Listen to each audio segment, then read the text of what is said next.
Because in the Holy Mass, we're offering to the Father the very sacrifice of Jesus on the cross. And with the sacrifice offered by Jesus on the cross, the graces that flow from such a loving sacrifice are infinite. Walang hanggan po yun. Infinite po yung grasya na dumadagal mula sa puso ni Jesus. That's why we approach the Lord, trusting in His mercy, asking Him to be merciful to our brother Modesto and to reward his good works, his love, the service he rendered during his life. Yung pangalan niya, yung sabi ka, Modesto, modest, no? Simple. Siguro yung opposite ng Modesto, yung mayabang. Wala naman sigurong taong pangalan niya, si mayabang. No? Wala naman. Pero pangalan Modesto. So, I do not know him, but we know him. Sabi naman ng wife, Heavenly Father, simple lang siya. Simple. Walang to. So, it's great to hear, no, such words. No? Kayo nakakilala sa kanya, you know certainly how he lived among you, his good works, how he lived our Catholic faith. No? That's why in readings natin, the readings, they enlighten us, they remind us of the purpose of our life. No? So, in the first reading, sabi doon, no? Sabi doon na no one lives for oneself. No one dies for oneself. In other words, the purpose of every human life, when God created each one of us, the purpose of God is for us to learn to live, to love. That is the purpose. So throughout our life, yun yung ating kailangan pag-aralan. So we have to ask ourselves, no? Am I growing in love? In my love for God, first of all, and in my love for my brothers and sisters? Kasi yun ang purpose. No? So we live not for ourselves, but for God and for others. So no one lives for oneself, and no one dies for oneself. We belong to God. Just as God has given us the gift of life, He alone has the right to take it back. Kasi pahiram lang yan. Hiram lang yan. It's borrowed.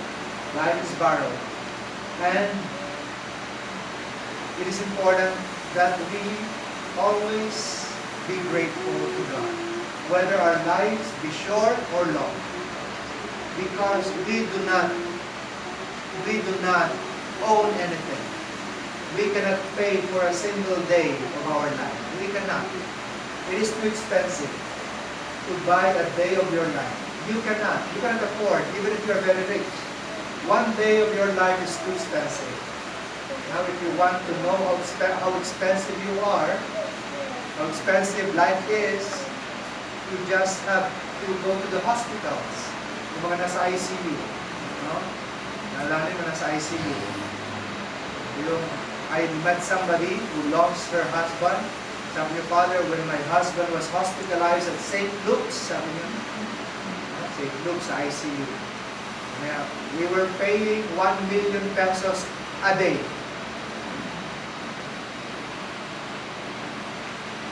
Per day, 1 million lang naman.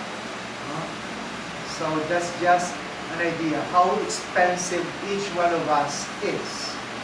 Kaya if you can walk, your heart is beating, you can breathe, pinagpala ka. You have to be grateful for that. So every day of our life is a grace, a blessing from God. Now, if you reach 78 years, nako, sobrang dami ng blessing na yun. Countless na yun. Countless. So 78 times 365 days. That's a lot. No? Now, the invitation is for us to be grateful for the life that is given to us. we thank the Lord, in spite of the sadness that we feel, we thank the Lord for having allowed Dr. Modesto to be with us for 7 to 8 years. For sure, many people have been blessed through him and through his vocation, not just profession, as a doctor. No? That's why sa gospel reading din natin, I chose yung last judgment to remind us. No? Kasi sabi ni Jesus, Jesus narrated this parable of the last judgment. This is what will happen in the end. No? This will happen. In the end, the Lord, when He comes again, second time, all the nations will be gathered. And we will be judged according to our love. So love will be the sole criterion for judgment. But love is not only in words.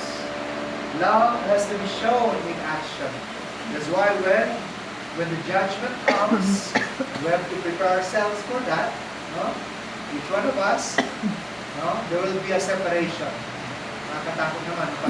Sana nandun tayo sa sheep. So there will be sheep and there will be goats. No? So alin tayo doon? Sheep ba o goats? To the sheep, to those on His right, He will say, "Come you who are blessed by my Father. For I was hungry, and you gave me food. I was thirsty, and you gave me drink. I was naked, and you clothed me. I was a stranger, and you welcomed me. I was ill or in prison, and you visited me." And then they would ask him, "When, Lord Jesus, can I remember you, Jesus? Lord, when did that happen?" And the Lord reveals the big secret. Ito yung secret. Na sana lagi natin tandaan sa buhay natin. Sabi niya, whatever you do to the least of your brothers and sisters, when you feed the hungry, when you visit those who are sick, those who are in prison, sabi niya, you did it to me or for me. You see, the Lord is telling us na the things we do for others, when we love, when we are compassionate and merciful, when we forgive our enemies, when we love even our enemies, we are loving the Lord Himself. So this is a reminder. That's what it means to live, not for oneself, but for God and for others. So, it's a reminder sa atin. No? Because while we are alive here on earth, we have all the chances, the opportunities to love. No? But when we die, so kaya we have to take our life seriously here. When we die, we only have to face judgment. There's no more opportunity. Kaya don't postpone your conversion. Don't say, next year ako magmamahal. Next year na lang ako magbabago. Sa ngayon, magiging masama akong tao. No, don't postpone your conversion. The time to change, the time to love, the time to put into practice our faith, the Word of God, is now. And you know, when you love, when you really love, and the more you love, you will no longer be afraid of death. And you will not be afraid of judgment. Ang matatakot sa judgment, yung hindi nagmamahal. Kasi guilty. Guilty na natakot. Kumbaga, natatakot parang sa korte. But when you love, of course, we are not perfect. We are still sinners. But the more we ask the Lord through prayer, especially through the Holy Eucharist, we ask the Lord to help us change our ways and to be more loving to our brothers and sisters. Then we are ready to face them. When we have love all our life, then sabi natin, Lord, bahala ka na. I have tried to follow you. Now it's up to you. Lord, bring me to your heavenly kingdom. And that's what we pray for Dr. Modesto. Kung mayroong nakakakilala sa kanya totally, that is the Lord.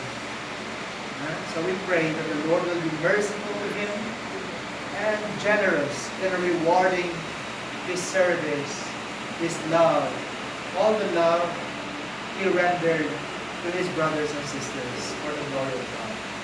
And we pray for one another that we may also spend our life on earth loving the Lord and loving one another.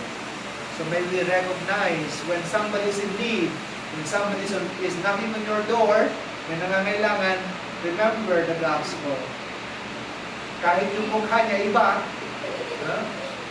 remember, it is Jesus. Nakadisguise si Jesus. Nakadisguise na pulubi. Nakadisguise na may sakit. Nakadisguise si Jesus. Trying to test us if we will love Him. If we will show mercy and compassion to Him.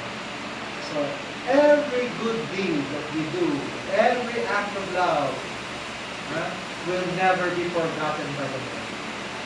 So, let us pray for one another. And at the end of our life, when the last judgment comes, sana lahat tayo dito, kasama si Modesto, nandun tayo sa right. Okay? So, pray for one another. Pray yung family nyo na sana lahat pupunta sa right, hindi sa left.